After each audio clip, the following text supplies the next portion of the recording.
33 years back ఒక movie అనమాట. మనందరికీ బాగా ఇష్టం ఆ మూవీ అంటే. ఆ సాంగ్స్ వింటూ ఉంటాం, స్టిల్ ఇంకా ఆ మూవీ గురించి మాట్లాడుకుంటూ ఉంటాం. అలాంటి సినిమా తెలుగులో, తమిళ్లో, అలాగే హిందీలో కూడా సూపర్ హిట్ అయ్యి ఏఆర్ రెహమాన్గా మనందరికీ బాగా తెలుసు.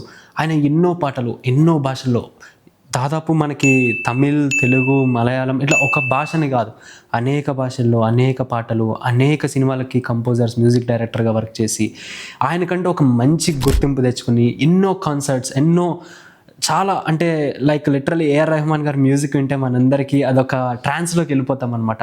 అటువంటి పర్సన్ 30 ఇయర్స్ బ్యాక్ తెలుగులో ఓన్లీ 2 లేదా 3 జస్ట్ 3 ఫిలిమ్స్ వరకే మనకి తెలుగు డైరెక్టర్తో చేసి ఇప్పుడు మళ్ళీ 30 ఏళ్ళ తర్వాత RC16 రామ్ చరణ్ గారి సినిమాతో బుచ్చిబాబు డైరెక్షన్లో రాబోతుంది అనమాట. 30 ఇయర్స్ తర్వాత ఒక తెలుగు డైరెక్టర్తో తెలుగు సినిమాకి డైరెక్ట్గా ఆయన మ్యూజిక్ అయితే ఇవ్వడం జరుగుతుంది.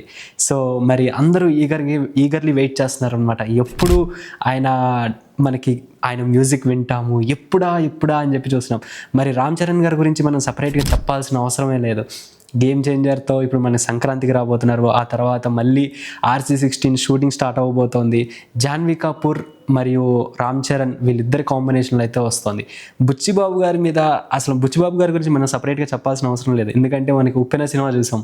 ఉప్పెన తర్వాత మళ్ళీ మనం RC16 రామ్ చరణ్ గారి సినిమాతో చేయబోతున్నారనమాట.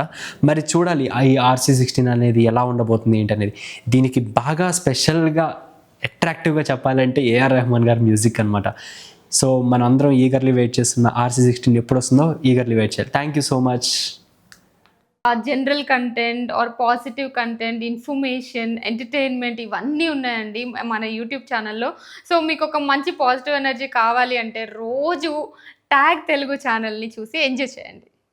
All kinds of cinema updates, all kinds of news, all kinds of celebrity interviews. So మీకు అన్ని exciting stuff, cinema related stuff అంతా మీకు తెలుగులో ఉంటుంది. So subscribe to it and follow it. Thank you.